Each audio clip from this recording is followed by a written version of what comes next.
यात्रा के लिए सब्सिडी मिले और तीर्थ यात्रा के लिए न मिले। वैसे भी हज या तीर्थ का फल तो तभी मिलता है जब इंसान खुद अपने बूते पर यात्रा करे।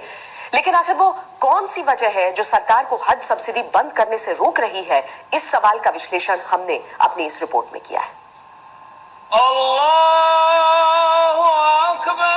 पैगंबर मोहम्मद साहब ने हज को जन्नत का रास्ता बताया था और जिंदगी में कम से कम एक बार हज यात्रा को जरूरी कहा था। सदियों से दुनिया भर के करोड़ों मुसलमान हर साल हज यात्रा करते हैं, लेकिन दुनिया के किसी भी देश में हज यात्रियों को सब्सिडी नहीं दी जाती।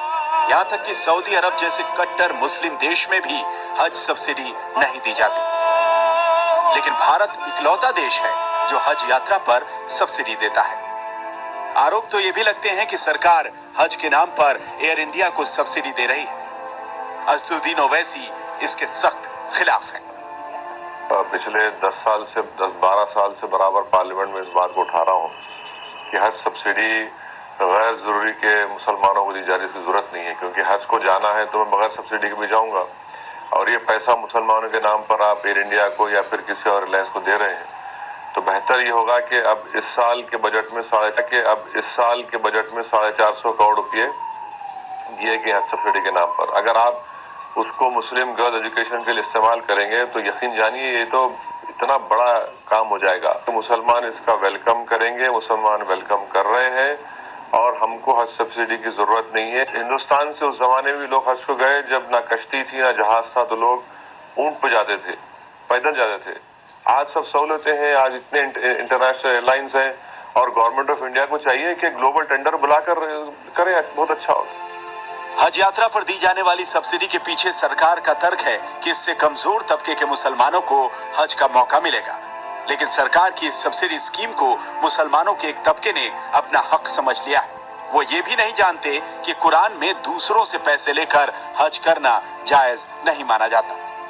कि दीगर मज़ाहिब के प्रोग्राम्स पे बड़े पैमाने पर हुकूमत की तरफ से खर्चा किया जाता है, तो अगर हज की सब्सिडी को कुछ कम्युनल फोर्सेस एक मुद्दा ज़रूर बनाती हैं, इस सिलसिले में जो मुस्लिम तंजीमों की डिमांड है उसको हुकूमत को पूरा करना चाहिए, बशर्ते कि जो एयर इंडिया की एक जो कंडीशन है उसको ख़त्म कर दिया जाए।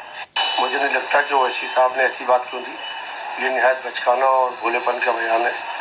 मुसलमान अगर से कुछ गरीब मुसलमान हज के वास्ते चले जाते हैं और उनको गवर्नमेंट की तरफ से सब्सिडी मिलती है, तो लोग अपनी सब्सिडी की मांग कर रहे हैं। आप सब्सिडी ख़त्म करने की बात कर रहे हैं, ये चीज़ मेरी समझ में नहीं आती। असल में यूपी का चुनाव है और वो मुसलमानों की संपत्ति गेन करने की कोशिश कर रहे हैं और मुसलमानों को वोट बांटने की बात कर रहे हैं ओवैसी साहब। लिहाजा मैं पूरी तरीके से उनके इस बयान की मजम्मत करता हूँ और इससे मुस्लिम उनको वोट मिलेगा नहीं, बल्कि मुस्लिम वोट उनसे दूर हो जाएगा। दरअसल हज सब्सिडी के बारे में जरा कुछ बातों पर गौर करिए ताकि आप जान पाएं कि आखिर हज सब्सिडी से किसका ज्यादा फायदा हो रहा है। भारत में हर साल 1.25 लाख से 1.5 लाख मुसलमान हज यात्रा पर जाते हैं। सब्सिडी पर हज यात्रियों को लाने और ले जाने का काम सरकारी एयर इंडिया और सऊदी अरब एयरलाइंस करती है। सऊदी अरब के साथ करार के मुताबिक हज यात्रियों को लाने ले जाने का काम सिर्फ सऊदी अरब एयरलाइंस और एयर इंडिया ही करेगी। इसकी वजह से हज यात्रियों को जिस दर से विमान का टिकट मिलता है उससे कहीं कम कीमत पर कोई शख्स सऊदी अरब का सफर कर सकता है। आरोप ये भी है कि सब्सिडी के बाद भी हज यात्रियों को एक तरफ का किराया 20 से 22 हजार रुपए पड़ता है, जबकि दूसरी एयरलाइंस से जाने पर किराया कम होता है। ऐसे में सब्सिडी किसे मिल रही है, एयर इंडिया को या हज यात्रियों को? यह सही है कि सरकार के लिए अपनी खस्ता हाल एयरलाइंस एयर इंडिया को संकट से उबारने की मजबूरी है। हो सकता है सरकार हज यात्रियों के जरिए एयर इंडिया का भला कर रही हो। सुप्रीम कोर्ट आदेश दे चुका है कि हज यात्रियों को ले जाने के लिए ग्लोबल टेंडर के जरिए एयरलाइंस तय की जाए। ग्लोबल टेंडर के जरिए अगर एयरलाइंस का चुनाव हुआ तो इसका फायदा हज यात्रियों को मिलेगा। इससे हज यात्रियों को एयरलाइंस के टिकट के लिए कम पैसे खर्चने पड़ेंगे।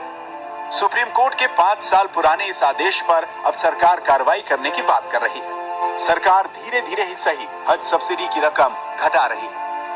ओवैसी साहब और तमाम देश के तमाम लोगों ने इस चीज़ का स्वागत किया है। मैं उनको भी शुक्रिया अदा करना चाहता हूँ और उनके सुझाव का भी हम शुक्रिया अदा करना चाहते हैं। हम उनके सुझाव और उनके कई और भी संगठन हैं, कई और लोग हैं, उनके भी सुझाव हैं। हम उस सुझाव पर सकारात्मक दिशा में बढ़ रहे हैं। हमने एक कमेटी बनाई है और वो कमेटी जो है वो सब्सिडी पर जो है वो सब्सिडी खत्म हो। लेकिन समस्या ये है कि आम मुसलमान नहीं जानता कि हज पर सब्सिडी उसके मजहब के खिलाफ है। हमारे पास जो फाइल वो है हज का कोटा जो कम है, कोटा बढ़ाया जाए और सब्सिडी तो हमें चाहिए। हम तो 5-6 साल से मचाते चले आ रहे हैं, इसको बंद करो, इसको बंद करो, हमें नहीं चाहिए। जब एक हाजी 2 लाख 3 लाख रुपए खर्च करता है तो 5-7 हजार रुपए लेके तो हम अपना नाम क्यों हम यूज करें। पहली बात तो ये है कि यह सब्सिडी ऑलरेडी खत्म होती जा रही है आहिस्ता आहिस्ता, और इनकी टारगेट 2017-18 के अंदर सब्सिडी खत्म हो जाएगी।